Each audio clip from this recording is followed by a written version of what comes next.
G'day guys, and welcome back to another episode of the weekly mix-up. Today we are making the White Russian. Let's get started. So first thing I need is a short glass or a rocks glass. Just put a handful of ice in. 60 mils of vodka.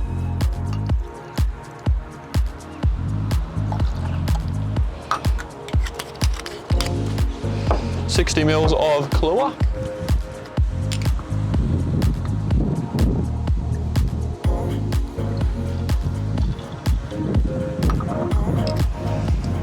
And 60 mils of the most high quality milk you can possibly find.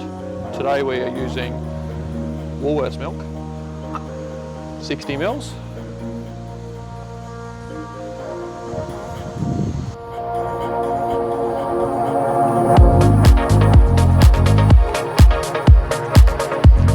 And then top up with a little bit more ice.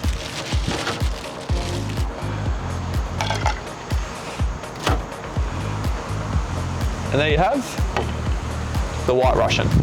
Enjoy.